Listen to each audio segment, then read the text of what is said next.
मैं तो आज भी कह रहा हूँ और दावे के साथ कह रहा हूँ कि आमेर पे भी मीणाओं का राज था। इसमें कोई छुपी हुई बात नहीं है। आप इतिहास खंगालोगे तो आपको पता लग जाएगा। राजपूत समाज बूंदा मीणा को अपना बाप कहना बंद कर दे तो कह रहे हैं, तो क्या हुआ? बूंदा मीणा की तारीफ ही तो हो रही है, उनको अप्रिशिएट ही किया जा रहा है कि उन्होंने इतने अच्छे काम किए। तो तमाम राजपूत समाज को पढ़ना चाहिए और राजपूत समाज को ये भी समझना चाहिए कि जब बूंदा मीणा का पनोरमा बन रहा था उस हल्दी घाटी में खून किसका बहा? खून बहा वहाँ पे मीणाओं का, खून बहा वहाँ पे भीलों का। और बात करते हैं ये कह रहे कि भाई महाराणा प्रताप हमारे, कभी इतिहास में कभी किसी ने सुना ही नहीं है, तो आपने बिल्कुल ही विचित्र बात कह दी कि महाराणा प्रताप आदिवासी थे। और मैं ये कहूंगा राजपूत समाज से कि आप या तो मान सिंह को राजा मानना बंद करो या महाराणा प्रताप को मानना बंद करो। मीणा समाज जो आदिवासी समाज है वो भी महाराणा प्रताप को अपना बाप बताना शुरू कर दे, जिस हिसाब से जो कहानियां बता रहे हैं। अगर मान सिंह जी अगर उनके गौरव है तो महाराणा प्रताप कभी भी राजपूत समाज का गौरव नहीं हो सकता। अच्छा, आपने ये भी कहा है कि अगर मीणा समाज का इतिहास पढ़ा जाए तो महाराणा प्रताप और पृथ्वीराज सिंह चौहान तो बचेंगे ही नहीं। हमारे लोगों ने लड़ाई लड़ी है, हमारे लोगों ने इतिहास नहीं लिखवाया। लेकिन मेरे को बताओ कितने राजपूत राजाओं के नाम आप गिनाओगे जिन्होंने अंग्रेजों से लोहा लिया हो? कितने राजपूत आप राजाओं के नाम गिनाओगे भाई जिन्होंने मुगलों से लोहा लिया हो? और मुगलों का और जो राजपूतों का संबंध रहा है तो मुझे बताने जरूरत थोड़ी है, वो सब लोगों को पता है। आदिवासी इस देश के मूल निवासी है, ये बात तो राहुल गांधी कह रहा है और 2 दिन पहले राहुल गांधी जी ने कही है। तो का जो बयान वायरल हुआ उसके बाद से तो ये भी कहा जा रहा है कि अगर बूंदी के मीणा इतने ही समृद्ध हैं तो फिर उनका आरक्षण भी खत्म कर देना चाहिए। जैसे भरतपुर में जाटों को ओबीसी का आरक्षण नहीं मिलता है क्योंकि वो लोग समृद्ध हैं। नमस्कार, मैं हूं मोनालिका मिर्तवाल, आप देख रहे हैं राजस्थान वन। अगर मीणा समाज का इतिहास पढ़ा जाए तो महाराणा प्रताप और पृथ्वीराज सिंह चौहान तो बचेंगे ही नहीं। ऐसे ही कुछ बयान इस वक्त सोशल मीडिया पर तेजी से वायरल हो रहे हैं। कुछ कटे पुटे हैं, कुछ पूरे हैं, और वो बयान है मनोज मीणा के। तो अब आज मनोज मीणा खुद स्वयं हमारे साथ हैं। अब उन्होंने क्यों ऐसे बयान दिए, क्या कुछ उन बयानों के पीछे की सच्चाई थी, क्या सोचकर वो बयान दिए गए, वही हम मनोज मीणा से जानेंगे। नमस्कार सर, कैसे हैं आप? नमस्कार, मैं बढ़िया हूँ, हम बताओ कैसे हो? जी सर, आप पहले तो ये बताइए, आप ऐसा क्यों बोले, आपको ऐसा क्यों लगता है कि राजपूत समाज के पास अपना बाप नहीं है? इतना समृद्ध समाज है राजपूत समाज। तो देखो ऐसा है, पूरा इतिहास हमें जानना चाहिए। मैंने एमपी एक प्रोग्राम में गया था श्योपुर, और मैंने ये कहा था कि जो बूंदा मीणा हमारे समाज से हुए थे, बड़े क्रांतिकारी योद्धा थे जिन्होंने बूंदी की स्थापना करी थी, बूंदा मीणा ने। राजपूत समाज इस बात को लगातार कहता रहा कि बूंदी की जो स्थापना है वो हाड़ा राजा ने करी, और राजपूत समाज ये कहता रहा कि जो हाड़ा राणा ने काम किए वो हमारे राजाओं ने काम करे। हम इस बात को कह रहे थे कि जो बूंदा राजा ने वहाँ काम करे थे, वो जनता के लिए जो काम किए गए उनको सम्मान मिलना चाहिए, उनकी बात होनी चाहिए। और आप इस बात की गहराई में जाओगे तो आपको पता लगेगा कि बूंदा मीणा के नाम से जब वहाँ पनोरमा बनाने की वसुंधरा जी ने घोषणा करी थी, जब उनकी सरकार थी, जब गहलोत जी ने बजट दिया था और गहलोत जी ने कहा कि ये बनेगा, उस समय अगर आप गूगल करके देखोगे बूंदा मीणा वर्सेस राजपूत तो आपको ये पूरा विवाद सामने आ जाएगा। और उस समय राजपूत समाज ने बड़े लेवल पर विरोध किया था बूंदा मीणा का, और विरोध इसलिए कर रहे थे, वो कह रहे थे कि जो ये काम आप बता रहे हो बूंदा मीणा के, दोबारा ये बूंदा मीणा ने नहीं करे, ये करें हाड़ा राजा ने। मैं कह रहा हूँ आप इतिहास पढ़िए तो आपको पता लगेगा कि बूंदा मीणा ने बूंदी के लिए कितने काम करे, बूंदी की स्थापना किसने करी। इसलिए मैंने बयान दिया था कि राजपूत समाज को इतिहास पढ़ना चाहिए कि बूंदा मीणा जो राजा थे वो एक आदिवासी समाज से थे, हमारे समाज से थे। अगर राजपूतों को अपने राजाओं के कामों का उनका बखान करना है तो उनके काम बताए। हमारे जो राजा हुए उनके कामों का आप बता रहे हो, उनका बखान कर रहे हो, तो कहीं ना कहीं ठीक नहीं है। इसलिए मैंने कहा था कि हमारे जो बाप हुए हैं, चाहे बूंदा मीणा हो चाहे और जो तमाम राजा हो, लेकिन उनको आप अपना अधिकार मत थोपो, उनके कामों को आप अपने राजाओं के काम मत गिनाओ। इसको लेकर ये मैंने बयान दिया था, और मेरे को लगता है कि इस बयान में ऐसा कुछ नहीं है। और राजपूत समाज के बहुत सारे लोग मेरे से जुड़े हुए हैं, और राजपूत समाज के लोग भी जानते हैं, जो समझदार है कि भाई मनोज जी कभी ऐसी बात नहीं करेंगे। और इतिहास की बात तो होनी चाहिए। अगर हमें इतिहास ही नहीं पता होगा तो हम आगे लड़ाई कैसे लड़ेंगे, आगे हम कौन सी बात करेंगे? तो इतिहास के बारे में बोलना मैं कोई गलत नहीं मानता। अच्छा नहीं सर, आपने ये कहा है कि राजपूत समाज बूंदा मीणा को अपना बाप कहना बंद कर दे तो कह रहे हैं, तो क्या हुआ? बूंदा मीणा की तारीफ ही तो हो रही है, उनको अप्रिशिएट ही किया जा रहा है कि उन्होंने इतने अच्छे काम किए।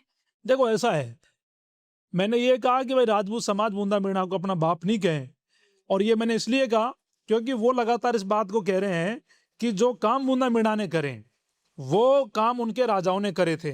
जो भाई हमारे जो पुरखे हुए, हमारे जो वंशज हुए, जिन्होंने जो लड़ाई लड़ी, जो काम करे, अगर उनको वो अपना बना रहे हैं तो इसका मतलब ये हुआ कि उनके पास उनके बाप नहीं है, उनके पास उनके योद्धा नहीं है, उनके पास उनके लोग नहीं है। इसलिए मैंने ये बात बोली थी।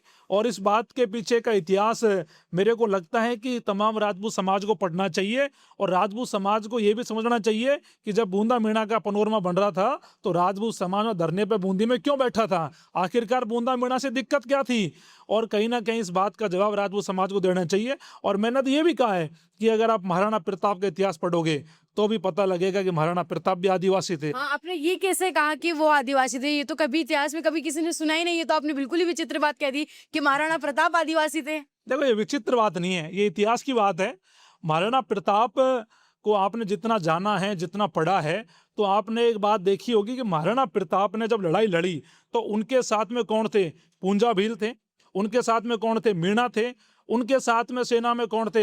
हसन खां मेवाती थे, जो मेवात के शासक थे, जो कन्वर्टेड मेव हुए बाद में, पहले वो भी मीणा हुआ करते थे। और महाराणा प्रताप के साथ में जब अरावली की पहाड़ियों में महाराणा प्रताप बहुत लंबे समय तक युद्ध कर रहे थे उस समय मुगलों से, तो उस समय कौन मदद कर रहे थे? पूंजा भील, हसन खां मेवाती। और मैं ये कहूंगा राजपूत समाज से कि आप या तो मान सिंह को राजा मानना बंद करो या महाराणा प्रताप को मानना बंद करो। आप मेरे को ये बताओ, हल्दी घाटी के युद्ध में महाराणा प्रताप के सामने कौन लड़ रहे थे? मुगलों की तरफ से मान सिंह लड़ रहे थे। और मान सिंह को अगर राजपूत राजा मानते हैं तो फिर भाई महाराणा प्रताप क्या था? महाराणा प्रताप की अगर उस लड़ाई में अगर कोई मदद कर रहा था, कौन कर रहा था? पूंजा भील कर रहे थे, हमारा मीणा समाज के लोग कर रहे थे, हमारी जो वहाँ क्रांतिकारी योद्धा थे वो लोग कर रहे थे। हसन खां मेवाती ने अपने प्राणों की आहुति दे दी। और जो हल्दी घाटी को आज हल्दी घाटी के नाम से जानते हैं, वो हल्दी घाटी उस युद्ध में लाल हो गई थी। उस हल्दी घाटी में खून किसका बहा? खून बहा वहां पे मीणाओं का, खून बहा वहां पे भीलों का। और बात करते हैं, ये कह रहे कि भाई महाराणा प्रताप हमारे, भाई महाराणा प्रताप के लिए तो हमने बलिदान दिया है। तुमने तो, जो मान सिंह जो राजा थे, वो तो महाराणा प्रताप का खून बहाने के लिए पहुंच गए थे वहां पे मुगलों की ओर से। बताओ मेरे को। और आपको मैं एक बड़ा इसका प्रूफ दे रहा हूँ। कुसुम मेघवाल PhD स्कॉलर है, आप गूगल करोगे महाराणा प्रताप आदिवासी थे क्या थे, तो वही विवाद आ जाता है। महाराणा प्रताप को लेकर कुसुम मेघवाल ने पूरी PhD करी है और उन्होंने ये कहा है कि महाराणा प्रताप आदिवासी थे। और कई सारी किताबों में आपको देखने को मिल जाएगा। और राजपूत समाज को क्लियर करना चाहिए, या तो मान सिंह को राजा मान ले या महाराणा प्रताप को मान ले। भाई राजपूत आमने सामने लड़ रहे हैं, फिर बताओ उनका कैसे हुआ? भाई अगर महाराणा प्रताप लड़ रहा था तो हमारे पीछे लड़ रहा था। अगर अरावली की घाटियों में महाराणा प्रताप बहुत लंबे समय तक लड़े तो वो इसलिए लड़े क्योंकि भील मीणाओं ने साथ दिया। और आपको एक बयान मैं सुना दूंगा, मेरे मोबाइल में भी है, कि CM योगी आदित्यनाथ, जो राजपूतों का बड़ा चेहरा है, उन्होंने ये कहा था कि महाराणा प्रताप लड़ाई नहीं जीतते अगर भील मीणा अगर महाराणा प्रताप का साथ नहीं देते। महाराणा प्रताप ने अगर लड़ाई जीती, स्वाभिमान की लड़ाई लड़ी, तो एक ही कारण था उसके पीछे कि भील मीणाओं ने उनके लिए जान लगाई। और हम भी स्वाभिमानी आदमी हैं और महाराणा प्रताप ने स्वाभिमान के लिए लड़ाई लड़ी और उस स्वाभिमान के लिए कुर्बानी देने वाला मीणा समाज है, भील समाज है, ना कि राजपूत है। तो फिर इस हिसाब से तो आपको नहीं लगता फिर मीणा समाज जो आदिवासी समाज है वो भी महाराणा प्रताप को अपना बाप बताना शुरू कर दे? जिस हिसाब से जो कहानी आप बता रहे हैं कि उनकी, आपकी समाज की तरफ से मदद की गई उनकी, और जो कुछ भी हुआ। मदद नहीं, पूरी लड़ाई महाराणा प्रताप ने भील मीणा और हमारे जो क्रांतिकारी उनके पीछे लड़ी, हसन खां मेवाती जैसे लोगों के पीछे लड़ी। आप तो मेरे को बताओ ना, राजपूतों के नाम गिनाओ कि महाराणा प्रताप के साथ में ये राजपूत थे, ये राजपूत थे। हाँ, ये बात सही है कि महाराणा प्रताप के सामने मान सिंह खड़ा था लड़ने के लिए कि महाराणा प्रताप को मैं युद्ध में हराऊंगा। वो मान सिंह जो कहते हैं कि वो जयपुर के राजा थे और राजपूत कहते हैं मान सिंह जी हमारे गौरव है। अगर मान सिंह जी अगर उनके गौरव है तो महाराणा प्रताप कभी भी राजपूत समाज का गौरव नहीं हो सकता, क्योंकि महाराणा प्रताप को बचाने के लिए लड़ रहा था आदिवासी समाज। तो हम इस बात को क्यों नहीं कहें कि महाराणा प्रताप आदिवासी थे? भाई आदिवासियों ने जान बचाई, आदिवासियों ने लड़ाई लड़ी, आदिवासियों ने कुर्बानियां दी, और राजपूत समाज ये कहता है कि वो कि हमारे थे। मैं कह रहा हूँ कि वो एक स्वतंत्र सेनानी की तरह उन्होंने, महाराणा प्रताप ने उस समय लड़ाई लड़ी यानी कि मुगलों से, और स्वाभिमान समझौता नहीं करा। लेकिन वो स्वाभिमान की लड़ाई में किन लोगों ने मदद करी ये भी देखना पड़ेगा ना। राजपूत समाज ये क्यों नहीं कहता कि हाँ मनोज जी सही कह रहे, पूंजा भील नहीं होता, हसन खां मेवाती नहीं होता तो महाराणा प्रताप का इतिहास ही नहीं होता। और कहीं ना कहीं मेरा मानना है कि आप अगर आप आमेर को देखोगे, महाराणा प्रताप की चलो एक बात हो गई, आप आमेर की बात करोगे मैडम, तो आमेर में भी कभी मीणाओं का राज हुआ करता था। और MP से चल के कुछ लोग, महज कुछ लोग कछुआ वंश के लोग जयपुर आए और जयपुर आके उन्होंने जो हमारे जो ये राजा थे आमेर में, उनसे शरण ली, उन्होंने इनको शरण दी और इन्होंने जो दिवाली के बाद में जो पितरों को तर्पण देते हैं उस समय धोखे से इन्होंने वार करा और जो मीणा राजा थे यहाँ के, उनसे इन्होंने राजपाट खुसा लिया और यहाँ के राजा बन गए आमेर के। मैं तो आज भी कह रहा हूँ और दावे के साथ कह रहा हूँ कि आमेर पे भी मीणाओं का राज था, इसमें कोई छुपी हुई बात नहीं है। आप इतिहास खंगालोगे तो आपको पता लग जाएगा। और आप कभी खोगंग गए हो, ये चीजें लिखी हुई है कहीं पे सब जो लिखी आप हुई है। डिस्कस करें, सब कहाँ लिखी? इतिहास में लिखी हुई है, इतिहास पढ़ोगे तो सब मिल जाएगा, मैं बता दूंगा आपको सारा बितबुरुप। और मैं कह रहा हूँ खोगंग में भी मीणाओं का राज हुआ करता था, जम्मा रामगढ़ में भी मीणाओं का राज हुआ करता था, मेवाड़ में भी मीणाओं का राज हुआ करता था। भाई कहाँ राज नहीं था? हमारा तो सब जगह राज था, लड़ने वाले लोग ही हमारे थे। हमारे लोगों ने पहले खूब लड़ाई लड़ी। जो बाहर के जो आक्रांता आए, बाहर के जो विदेशी लोग आए, चाहे मुगलों से लड़ाई लड़ने की बात हो, चाहे अंग्रेजों से लड़ाई लड़ने की बात हो, लेकिन राजपूतों का इतिहास तो कहाँ मिलता है? मेरे को बताओ कि मुगलों से लड़ाई लड़ी हो कि अंग्रेजों से लड़ाई लड़ी हो। और जब अंग्रेजों से हम लड़ाई लड़ रहे थे मैडम 1871 में, जब अंग्रेजों को परेशान कर दिया था, चाहे कर्णा मीणा हो, चाहे बिरसा हो, चाहे तमाम टंट्या भील हो, तमाम लोगों ने अर्जुन ये अंग्रेजों की नाक में दम कर दिया था। तो उस समय अंग्रेजों ने जो हमारी कम्युनिटी है उनके ऊपर एक क्रिमिनल ट्राइबल एक्ट लगा दिया। 1871 में एक्ट लगा और वो एक्ट चला 1952 तक। और आप देखो 1952 में देश आजाद कब हुआ? 1947 में। और हम आजाद कब हुए?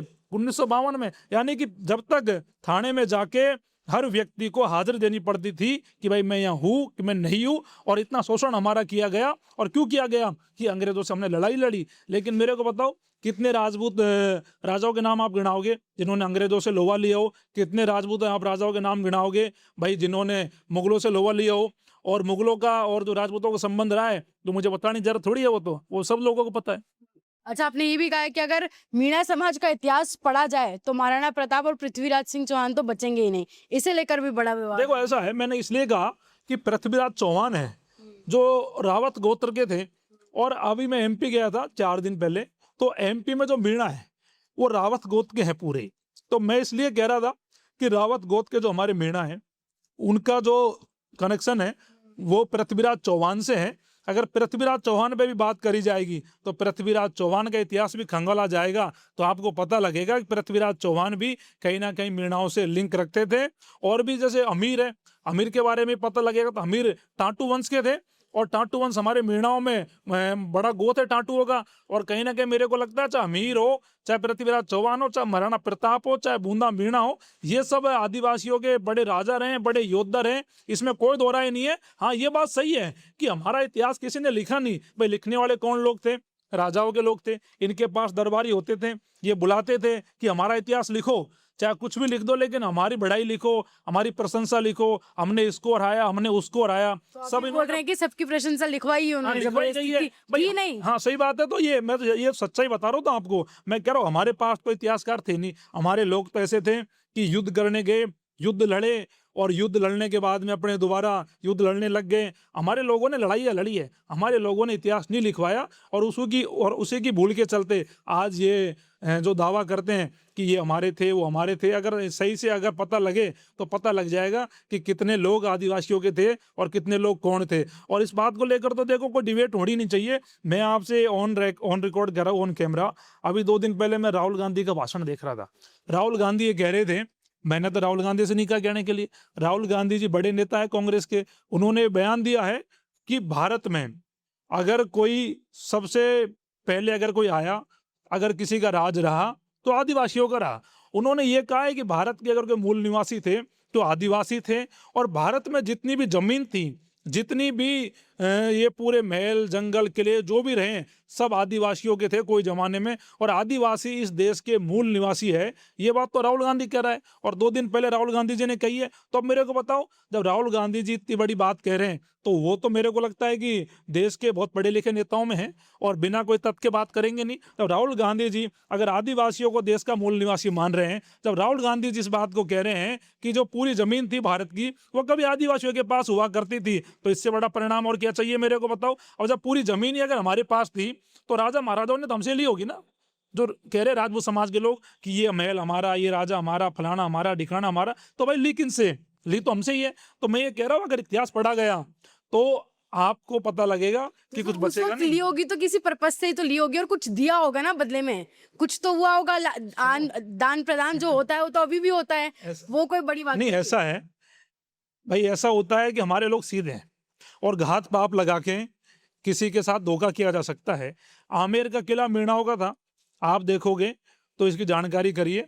और आमेर में जब कछुआ राजवंश ने स्थापना करी तो मीणाओं के साथ धोखे से वार करके आमेर को हथिया लिया। और मैं आज भी कह रहा हूँ कि आमेर हमारा है। और आप देखोगे कि जब मैं अपने यहाँ आमागढ़ किला है जयपुर की पहाड़ियों पे, वहाँ अम्बा माता का मंदिर है।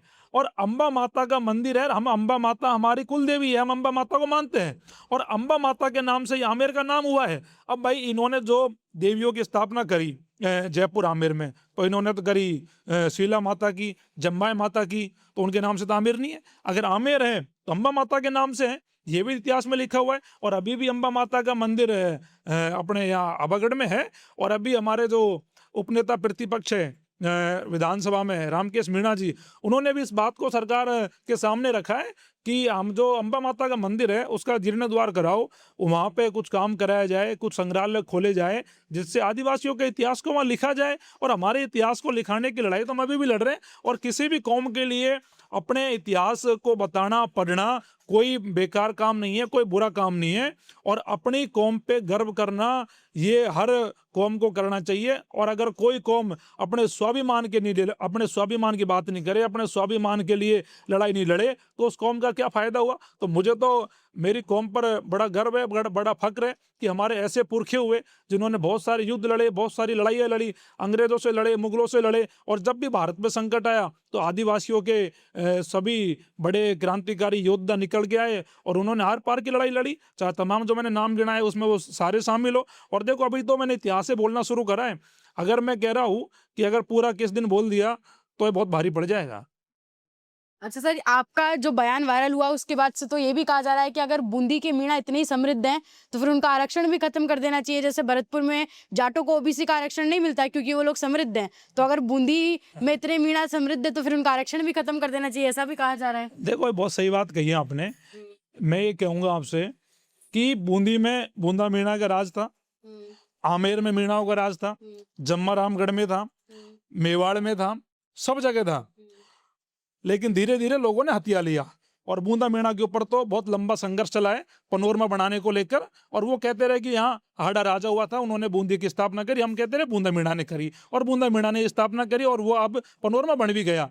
लेकिन जब आप बात करते हो कि आपके इतने राजा हुए तो आरक्षण हटना चाहिए, जो आप ये तर्क दे रहे हो, तो मैं आपसे कहना चाहूंगा कि जब आदिवासियों ने लंबी लड़ाई लड़ी, राजाओं से लड़ी, अंग्रेजों से लड़ी, मुगलों से लड़ी, सबसे जब लड़ाई लड़ी तो हमारे लोगों को मारा गया, हमारे लोगों का फिर शोषण किया गया, परेशान किए गए। और फिर राजाओं ने मिलके अंग्रेजों से मिली भगत करके आदिवासियों के ऊपर क्रिमिनल ट्राइबल एक्ट लगवा दिया 1871 में। और 1871 से लेके 1952 तक बड़ा संघर्ष आदिवासी समाज को करना पड़ा, क्योंकि पुलिस ने, राजाओं ने, अंग्रेजों ने लास्ट समय में हमें इतना परेशान कर दिया। जो संपत्ति थी, जो जमीन जायदाद थी, वो सारी हथिया ली गई, सारी राजाओं को दे दी गई, सारी अंग्रेजों को दे दी गई। और हमें इतना परेशान किया गया कि मैं फिर कह रहा हूँ कि देश को आज़ादी मिली 1947 में और हमको मिली 1952 में। हम तो रोज थाने में जाके हाजिरी लगाते थे, हमारे पास कुछ बचा ही नहीं, हमारे पास कुछ छोड़ा ही नहीं। और जब कहीं ना कहीं जब देश का संविधान बन रहा था तो इस बात को लेकर जब ये बहस चली कि भाई देश में कौन कौन लोग कमजोर है, कौन सा तबका कमजोर है, तब कहीं ना कहीं लोगों ने देखा था बाबा साहब भीमराव अंबेडकर की बात हो, चाहे और भी कई जो संविधान सभा में थे, जो चाहे कप्तान छुट्टन लाल की बात हो, चाहे कई लोगों ने मदद करी उस समय कि भाई आरक्षण इनको क्यों मिलना चाहिए। तो उन्होंने यहाँ की स्थिति देखी कि अंग्रेजों ने और यहाँ के राजाओं ने हमसे सब कुछ छीन लिया, सब कुछ बर्बाद कर दिया, हमारे लोग फिर पढ़ नहीं पा रहे थे, उन्हें कुछ मिल नहीं पा रहा था, तो इसलिए आरक्षण की जरूरत पड़ी। और मैं तो ये भी कहना चाहूँगा कि बहुत सारे लोग राजपूत समाज के मेरे कह रहे हैं कि मनोज भाई दोनों समाजों के बीच भाईचारा है, आप भाईचारा क्यों खराब कर रहे हो। मैं कह रहा हूँ मैं भाईचारा खराब नहीं कर रहा भाई, इतना ही अगर भाईचारा आप निभा रहे हो तो आपको इस बात पे भी ध्यान देना चाहिए कि अभी जब ये सुप्रीम कोर्ट से ये ऑर्डर आया था कि भाई यूनिवर्सिटियों में यूजीसी लागू किया जाए, अभी आपने देखा होगा, इससे बड़ा विवाद था।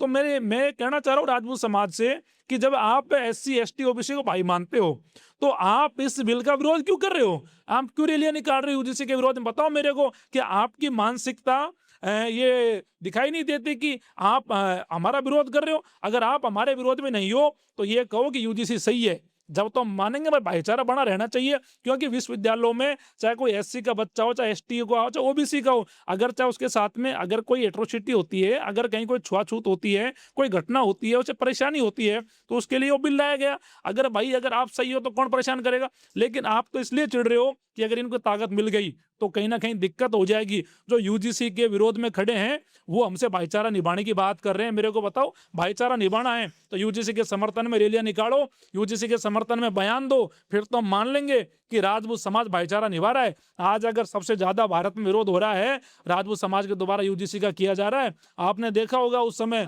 चाहे हाँ रोहित वेमुला हो, चाहे पायल तड़वी हो, उनकी संस्थानिक हत्या हुई है। ऐसे बच्चे, होनहार बच्चे देश में ऐसी संस्थाओं में मर गए जो बड़ी संस्था थी। अगर UGC उस समय होता तो मैं नहीं मानता कि उनकी हत्या होती। वो आज बड़े जगह पहुंचते, बड़े ओहदे पे होते और पढ़ लिख के कामयाब होते। लेकिन कहीं ना कहीं उन्हें परेशान किया गया कुछ लोगों के द्वारा, और कहीं ना कहीं फिर उन्होंने अपनी जीवन लीला समाप्त करी। तो मेरा मानना है कि भाईचारा एक तरह से नहीं निभाया जाता। और भाईचारे की बात करने वाले लोगों से मैं कहूंगा कि भाईचारा तो हमने निभाया था महाराणा प्रताप के साथ में, कि जब सामने मान सिंह खड़ा था, जब सामने राजपूत खड़ा था, तो भी मीणा समाज ने और पूंजा भील ने, असंखा मेवाती ने उनके लिए युद्ध लड़ा, सादत दी और लड़ाई को छोड़ के नहीं भागे। और महाराणा प्रताप को ये कहा कि आप जाके पहाड़ों में जाके शरण ले लीजिए हमारे समाज के बीच में, हमारे भील समाज के बीच में, और हम आपके लिए लड़ाई लड़ेंगे। उसी समय में असंखा मेवाती ने अपने प्राण दे दी, अपनी जान दे दी, लेकिन महाराणा प्रताप को बचाया। ये होता है भाईचारा। और आप कर रहे बात भाईचारे की, आप कौन सा भाईचारे की बात कर रहे हो? आप तो हमारे पांव काटने की बात कर रहे हो कि हम UGC के खिलाफ है। मैं ये मानता हूं अगर कोई समाज इस बिल के खिलाफ जा रहा है तो वो भाईचारे की बात नहीं कर रहा, वो समाज को तोड़ने की बात कर रहा है। और अभी भी आप देखोगे समाज में कि कितने हमारे ऐसे केस आते हैं, SC के भाइयों के साथ में घटनाएं होती है कि फलाने गांव में राजपूतों ने घोड़ी पे नहीं चढ़ने दिया, फलाने गांव में मूछ रखने पर हत्या कर दी। मेरे अभी भी याद है जितेंद्र मेघवाल जालोर का था बच्चा जो मूछ रखता था, उसकी हत्या कर दी गई। इंद्र मेघवाल जिसको पानी की मटकी में से पानी पीने के लिए मार दिया गया। तो ये कौन सी सोच है, ये कौन सी विचारधारा है? मेरे को बताओ, ये भाईचारा है? आप हमारे SC समाज के लोगों के साथ में कितना दुराचार कर रहे हो, कितना अन्याय कर रहे हो। और जब कहीं ना कहीं लगा इनको, जब ये मामला कोर्ट में गया और जब ये बिल आया कि UGC लागू होना चाहिए तो हम विरोध में उतर गए। ये भाईचारा नहीं होता, ये भाईचारा नहीं है, ये आपकी कुंठित मानसिकता है जो हमें दिखाई देती है कि आप कुंठित मानसिकता के साथ में आप हमें परेशान कर रहे हो, हमारे लोगों को आप परेशान कर रहे हो और UGC के अगेंस्ट आप रैलियां निकाल रहे हो। मैडम, ये भाईचारा नहीं है। बहुत शुक्रिया मनोज जी आपकी राय के लिए। आप इस पूरी बातचीत पर क्या कहेंगे? जो भी इतिहास की बातें मनोज मीणा ने कही, आपकी राय इन सारी चीजों पर कमेंट सेक्शन में हमें जरूर बताएं और ऐसे जुड़े राजस्थान उनके साथ। नमस्कार।